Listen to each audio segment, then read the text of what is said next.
Bonjour à tous, alors on se retrouve aujourd'hui pour une nouvelle vidéo. Donc comme vous avez pu le voir, ça fait un bon moment que je n'ai pas posté de vidéo sur la chaîne Tijo Moped.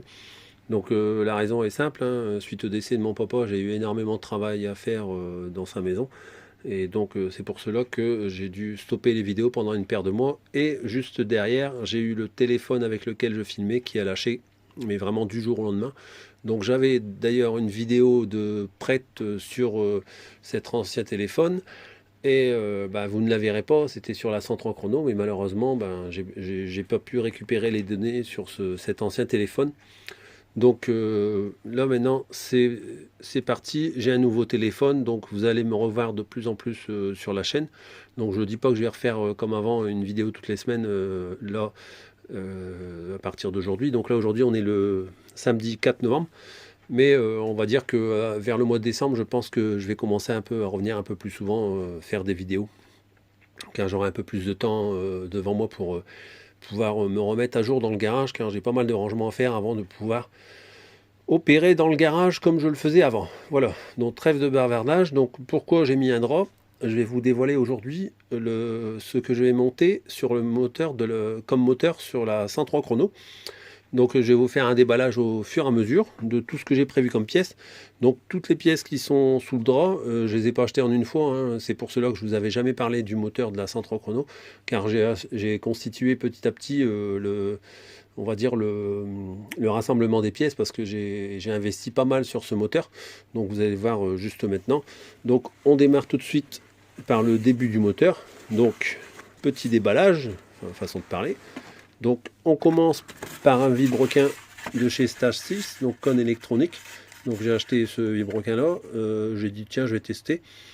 J'ai un Doppler sur le 103 SPX pour l'instant. Bon, il est très mal réputé, mais moi personnellement j'ai pas eu de souci avec le Doppler Endurance. Et là du coup j'ai dit tiens je vais essayer un coup le Stage 6. Donc là c'est un vilebrequin Stage 6 de chez Scootfast. Ouais, je crois que c'est Scootfast, non, je sais plus. Attendez, je regarde. Non, Maxi Scoot, j'ai une bêtise. Maxi Scoot, ouais, de chez Maxi Scoot. Donc là, c'est livré avec une cage à aiguille argent. Donc bon, je le déballe pas parce que je vais me foutre plein de graisse sur les doigts. Il y a un petit autocollant aussi qui est livré avec, le Stage 6. Voilà. Donc voilà un peu pour le vilebrequin. Ensuite, le petit kit roulement SKF qui va bien. Donc ça, c'est pour le bas moteur. Ensuite, on a un variateur Doppler ER3 sans embrayage. Donc je prévois également d'acheter une poulie R2 que je n'ai pas encore acheté. Donc là, voilà, hein, tout le monde connaît ce Vario R3. Hein. Donc celui-là, contrairement à celui que j'ai sur la 103 SPX, j'ai le même sur la 103 SPX, hein, pour SPX bien entendu. Et je vais bloquer les vis, hein, parce que si vous avez suivi mes vidéos lors de ma balade, je crois, qui date du mois d'avril, hein, vous regarderez sur la chaîne. En fin de vidéo, je vous fais voir que les vis se sont dévissées. Donc c'est pas une légende comme je vous le disais dans cette vidéo. Ça se dévisse bien. Donc je vais remédier au problème avant montage de celui-ci. Donc je ferai je réglerai le problème des vis qui se dévissent en roulant. Voilà. Donc ça c'est pour le variateur. Donc on va remettre le chapeau si on y arrive. Hop, voilà. Ensuite, côté allumage, j'ai pris un allumage MVT DD. Donc, je ne sais pas si je vais mettre celui-là ou j'ai encore un MVT Millennium. Donc, je vais voir. J'ai encore un MVT Millennium que j'avais eu dans mon lot de pièces que je vous avais présenté il y a quelques mois. Donc soit je mets le DD ou le Millennium, je vais voir, je ne sais pas encore. Donc ça, celui-là, il est tout neuf. Donc voilà, en tout cas, je l'ai sous le coude. J'avais prévu de le mettre sur la SPX, donc je ne sais pas si je mets celui-là sur la SPX ou je mets le Millennium sur la SPX. Donc c'est pour ça que je ne suis pas encore décidé. Je vais bien voir ce que je vais faire après. Ensuite, au niveau carter moteur, j'avais pris des carters moteurs de chez Boost. Donc les beaux petits carters moteurs. Donc ils sont vraiment superbes.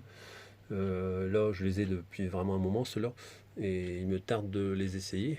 Donc voilà, pour ceux qui n'ont jamais vu les carters Boost, voilà comment ça se présente, avec ici le support de clapet avec plusieurs entraxes différents.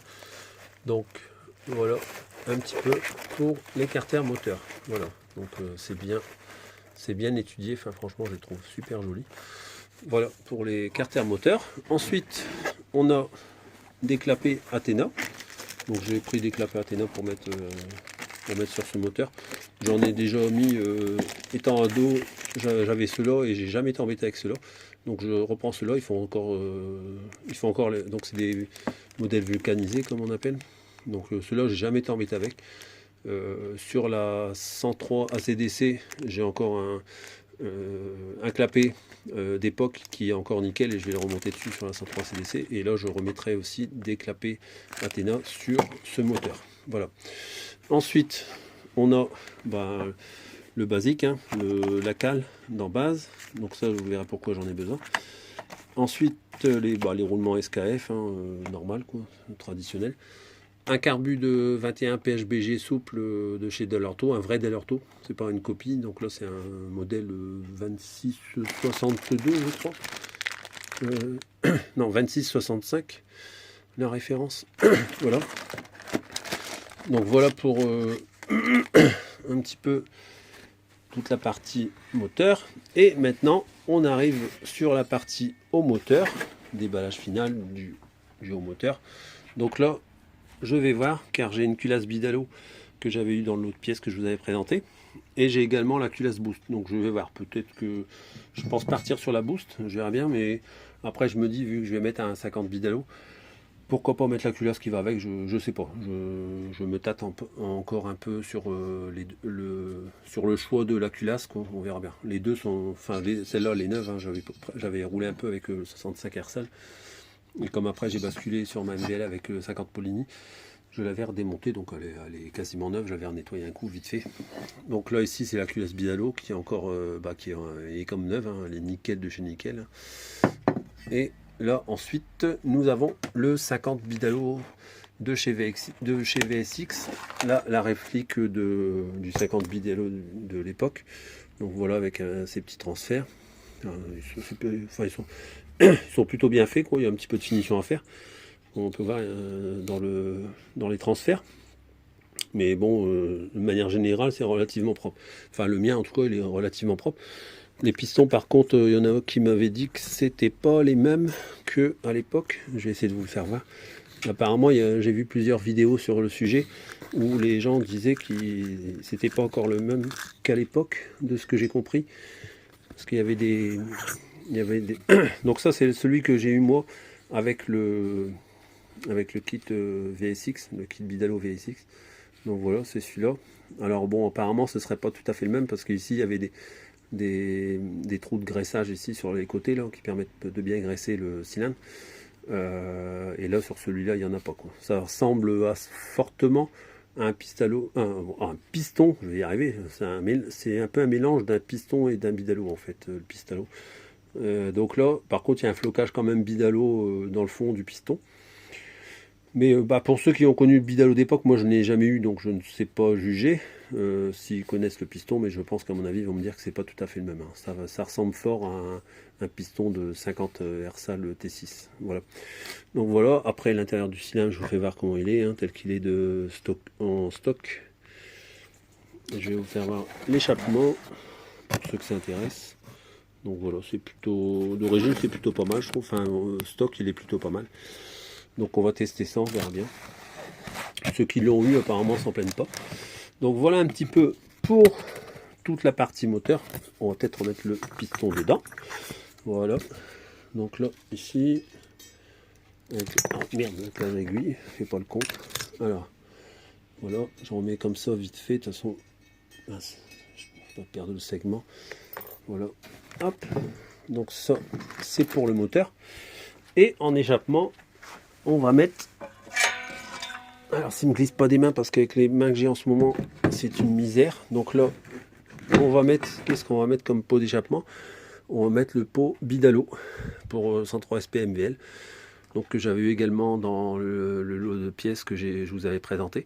Donc voilà un petit peu on va dire le package général pour la 103 chrono. Donc une petite vue d'ensemble de l'ensemble que je vais monter. Alors en parlant de la 103 chrono, je vais revenir sur un petit détail.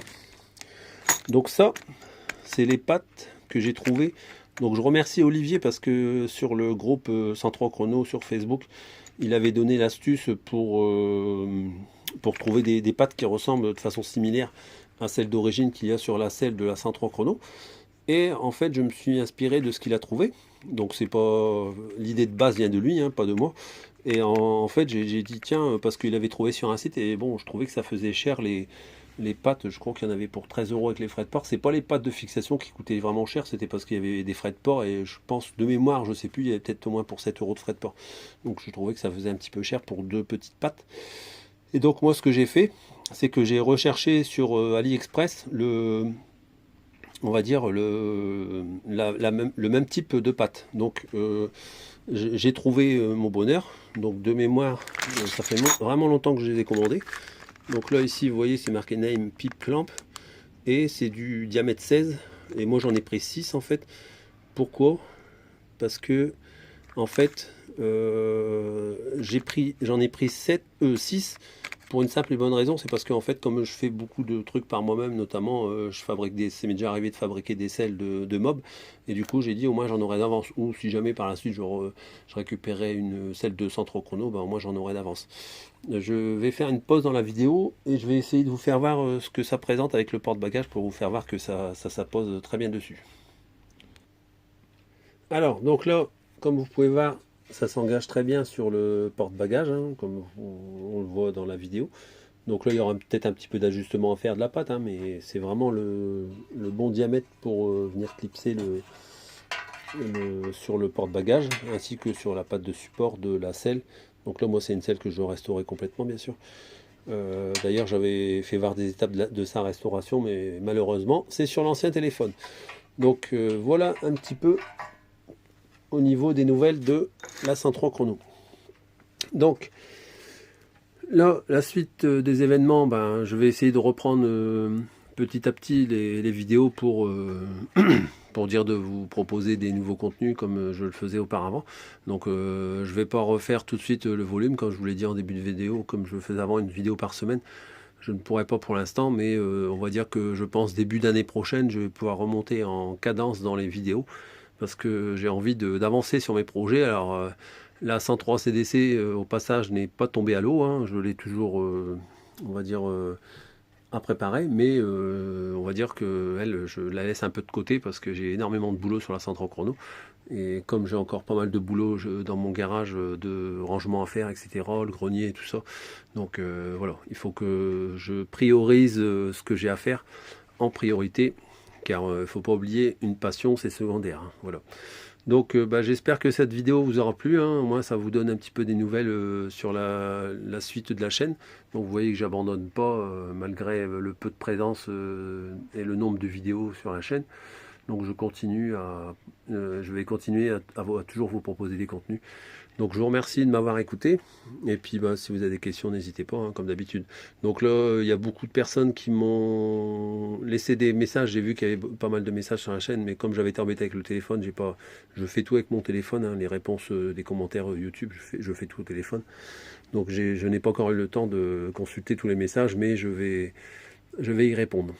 Alors par contre, un petit détail qui a son importance, enfin, moi personnellement, si je commente sur une chaîne, n'oubliez pas, dites bonjour, parce que ben, déjà, je fais ça, on va dire, gracieusement, je réponds, on va dire parce que je le veux bien, mais le minimum,